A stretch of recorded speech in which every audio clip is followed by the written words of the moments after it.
हाय everyone, अस्सलामुअलैकुम and welcome back to my channel. I hope कि आप सब लोग ठीक होंगे, खुश होंगे और काफ़ी ज़्यादा मज़े में भी होंगे। अच्छा, गर्मियों में एक चीज़ बहुत ज़्यादा मुश्किल हो जाती है, वो अपनी हाइजीन को मेंटेन करना सबसे ज़्यादा मुश्किल हो जाता है गर्मियों में। बार बार स्वेटिंग हो रही होती है, at the same time body adore का मसला भी पेश आ रहा होता है, वो भी हमें फेस करना पड़ रहा होता है। बालों में बहुत ज़्यादा ऑयल आना शुरू हो जाता है और इसी तरह से कई और मसले मसाइल हैं जो कि होना शुरू हो जाते हैं। तो आज की वीडियो में मैं आपको इसी रिलेटेड ही गाइड करने वाली हूँ कि आपने गर्मियों में अपनी हाइजीन को कैसे मेंटेन करके रखना है, अपना कैसे ख्याल रखना है। Basically it's a proper shower routine video कि आपने गर्मियों में कैसे शावर लेना है, क्या क्या चीज़ें होनी चाहिए जो कि आपने शावर से पहले करनी है, और ड्यूरिंग शावर आपने कौन कौन सी चीज़ें यूज़ करनी है, और उसके बाद आफ्टर शावर आपने क्या क्या यूज़ करना है। तो ये सब बातें मैं आपको आज की वीडियो में गाइड करने वाली हूँ। अगर आप मेरे चैनल पे न्यू हैं तो प्लीज़ मेरे चैनल को सब्सक्राइब कर दें और मुझे अभी जाके इंस्टाग्राम पे फॉलो कर लें। लिंक आपको डिस्क्रिप्शन बॉक्स में मिल जाएगा। So let's get start. गर्मियों में अगर हम जल्दी कपड़े चेंज ना करें तो हमारे कपड़ों में से भी बहुत जल्दी स्वेटिंग की स्मेल आना शुरू हो जाती है। तो शावर लिए बगैर गुजारा नहीं है, आपने डेली शावर लेना है। अच्छा, अब मैं आपको बता रही हूँ कि आपने शावर से पहले क्या क्या करना है। आप शावर से पहले अपने हेयर्स की ऑयलिंग कर सकती हैं, क्योंकि ऑयलिंग बहुत एक हेल्दी हैबिट है जिससे आपके हेयर्स भी अच्छे रहते हैं, और गर्मियों में तो वैसे भी हेयर्स का कोई हाल नहीं रह जाता है। तो ऑयलिंग को भी आपने लाजमी प्रेफर करना है। और दूसरा ये कि आपने अपने हेयर्स को डेली बेसिस पे वॉश नहीं करना, बॉडी को रोज़ की बेसिस पे आप वॉश कर सकती हैं। डेली शावर लेने से मुराद ये है कि बॉडी को आपने रोज़ाना वॉश करना है और हेयर को आपने रोज़ाना वॉश नहीं करना। हेयर्स को आप आफ्टर 1 डे वॉश कर सकती हैं या वीक में 3 टाइम्स वॉश कर सकती हैं।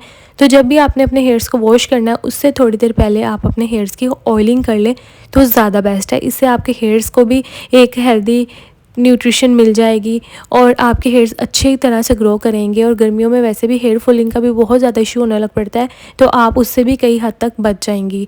तो इसके लिए आप इस तरह की ऑयल एप्लीकेटर बोतल का इस्तेमाल कर सकती हैं, ये आपको दराज से इजीली मिल जाएगी। इसकी हेल्प से बहुत इजीली जो ऑयल होता है वो आपकी रूट्स में लग जाता है, क्योंकि ऑयल को असल बात ये होती है उसको रूट्स में पहुंचाना सबसे ज़्यादा मेन चीज़ होती है कि वो रूट्स के अंदर जाए, रूट्स आपकी उसको अब्जॉर्ब करें, हमारे स्कैल्प में अच्छी तरह से उसकी जो अब्जॉर्प्शन है ना वो हो जाए, और फिर हमारे हेयर्स को अच्छी तरह से असर मिलता है ऑयल का। तो इसलिए आपने शावर लेने से 2-3 घंटे पहले ही अपने हेयर्स की ऑयलिंग कर लेनी है और उसके बाद शावर लेना है। अच्छा, फिर बात कर लेते हैं कि आपने ड्यूरिंग शावर क्या क्या चीज़ें यूज़ करनी है। तो मैं आपको बताती हूँ कि आपने ड्यूरिंग शावर किन किन चीज़ों का इस्तेमाल लाजमी करना है। सबसे पहले तो आपके पास कोई अच्छी सी शावर जेल या फिर बॉडी वॉश होनी चाहिए, क्योंकि जो नॉर्मल सोप होता है ना वो आपकी बॉडी की स्किन को ड्राई आउट कर देता है। तो सबसे बेहतर ऑप्शन है ये है कि आप बॉडी वॉश या शावर जेल यूज़ करें। उसके बाद आपके पास ये लूफ़ा होना चाहिए, इसको आप बॉडी स्क्रबर भी बोल सकती हैं। इसकी हेल्प से आपने बॉडी वॉश को या शावर जेल को अपनी बॉडी के ऊपर अप्लाई करना है। जस्ट लाइक कि यहाँ पर आपको मैं जो दिखा रही हूँ क्लिप में, इस तरह से आपने इसके ऊपर बॉडी वॉश या शावर जेल थोड़ा सा डालना है और उसकी थोड़ी सी जाग बन जाएगी। उसके बाद इसके साथ आपने अपनी बॉडी को वॉश करना है। इसकी हेल्प से आपकी बॉडी बहुत अच्छी तरह से एक्सफोलिएट हो जाती है। उसके बाद आपने बॉडी स्क्रब का यूज़ करना है। यहाँ पर मेरे पास ये कॉफ़ी बॉडी स्क्रब है। बॉडी स्क्रब कभी भी आपने डेली बेसिस पे यूज़ नहीं करना, वीक में आप 2 दफ़ा कर लें या 3 दफ़ा कर लें, डेट्स इनफ। इसके साथ होता ये कि डेड सेल्स रिमूव हो जाते हैं आपकी बॉडी से, आपकी बॉडी बहुत अच्छी तरह से एक्सफोलिएट हो जाती है और क्लीन हो जाती है। अगर आप अपनी बॉडी के अनवांटेड हेयर्स को रिमूव नहीं करेंगे तब भी आपको गर्मियों में बहुत ज़्यादा मसला पेश आएगा, बहुत ज़्यादा स्वेटिंग होगी, जैसे कि अंडर आर्म्स के हेयर्स या बिकनी हेयर्स, और बाकी भी अगर आप अपने बाजुओं के और लेग्स के हेयर्स को रिमूव नहीं करेंगी तब भी आपको ये प्रॉब्लम फेस करनी पड़ेगी। तो सबसे बेहतर है कि आप रेज़र का इस्तेमाल कर लें, क्योंकि इसको यूज़ करना बहुत ईजी है, बहुत क्विक है। बट अगर आपके हेयर्स ऑलरेडी लाइट हैं, जिसको हम रुआं बाल बोलते हैं, फिर आपने रेज़र का इस्तेमाल करना है। अदरवाइज़ आपने रेज़र को इस्तेमाल नहीं करना। अगर आपके हेयर्स ऑलरेडी थिक हैं फिर आप वैक्सिंग की तरफ जाएं, वो सबसे बेहतर ऑप्शन होगा आपके लिए। तो इसके साथ आप ड्यूरिंग शावर ही अपने हेयर्स को रिमूव कर सकती हैं। उसके बाद हेयर वॉशिंग की बारी आ जाती है, जो कि मैं आपको पहले ही बता चुकी हूँ कि आपने अपने हेयर्स को रोज़ाना के बेसिस पे वॉश नहीं करना। और दूसरी बात ये कि अगर आप एक नॉर्मल शैम्पू यूज़ कर रही हैं जिसके अंदर सल्फ़र की अमाउंट बहुत ज़्यादा है, तो फिर आपने उसको पानी के अंदर डाइल्यूट करके देन यूज़ करना है। कभी भी जो केमिकल वाला शैम्पू होता है या सल्फेट वाला शैम्पू होता है उसको डायरेक्ट अपने हेयर्स पे अप्लाई ना करें। इसके अलावा आप हेयर मास्क का भी इस्तेमाल कर सकती हैं, डेली बेसिस पे नहीं करना होता, जस्ट आप वीक में 2 दफ़ा भी कर लें, डेट्स इनफ। अच्छा, ये जो मास्क है ना, ये है ऑर्गेनिक ब्लूम का, बहुत अच्छा मास्क है। अगर आपके हेयर ड्राई हैं तो ये आपके हेयर्स को बहुत सॉफ्ट बना देगा। देन आफ्टर शावर आपने क्या क्या चीज़ें यूज़ करनी है। सबसे पहले तो आपके पास कोई अच्छा सा डिओड्रेंट होना चाहिए जिसको आप अपनी अंडर आर्म्स में अप्लाई कर सकें, क्योंकि गर्मियों में डिओड्रेंट या एंटी प्रेस्पिरेंट यूज़ किए बगैर बिल्कुल भी गुजारा नहीं होता। अंडर आर्म्स बहुत ज़्यादा स्वेटी हो जाती हैं और बहुत ज़्यादा अजीब सी स्मेल आना शुरू हो जाती है। तो इस चीज़ से बचने के लिए आपके पास कोई अच्छा सा डिओड्रेंट तो लाजमी तौर पे होना चाहिए। मेरे पास यहाँ पर ये फ़ा का डिओड्रेंट है, ये भी अच्छा है। इसके अलावा निविया का बहुत अच्छा है। तो जो भी आप चाहें वो यूज़ कर सकती हैं। या तो आप रोल ऑन यूज़ कर सकती हैं या फिर आप स्टिक वाला यूज़ कर सकती हैं। तो इसको आपने आफ्टर शावर अपनी अंडर आर्म्स में लाजमी तौर पे अप्लाई करना है। उसके बाद आपने बॉडी लोशन लाजमी यूज़ करना है अपनी बॉडी के ऊपर, क्योंकि जब हम शावर लेते हैं, सोप वगैरह या बॉडी वॉश जो भी यूज़ करते हैं ना, उसके साथ हमारी बॉडी की स्किन बहुत ज़्यादा ड्राई आउट हो जाती है।